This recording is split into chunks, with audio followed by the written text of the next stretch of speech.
Guys, welcome back to my channel. Welcome to another new mini blog. আজকে আমি বোনকে নিয়ে এসেছি সানগ্লাস নেওয়ার জন্য। অনেক দিন ধরে সানগ্লাসের কোনো নিউ কালেকশান ছিল না, সেই জন্য ও নিয়েছে, আমিও নিয়েছি।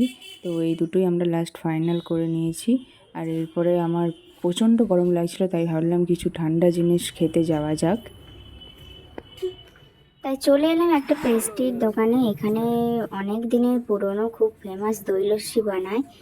অনেক বছরের পুরনো। আমি আমার স্কুল লাইফ থেকে এখানে খাচ্ছি, তো ভাবলাম সেখানেই যাই। দারুণ বানায়।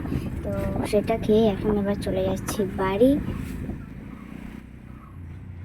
গরমটা মোটামুটি ভালোই ছিল, মোটামুটি নয় ভালোই যে গরম ছিল। এবার বাড়ি চলে এসেছি, আর এই যে বাড়ির জন্য নিয়ে চলে এসেছি বিভিন্ন টাইপের এই কেক পেস্ট্রি। তো আজকের ব্লগটা এইটুকুই, টাটা।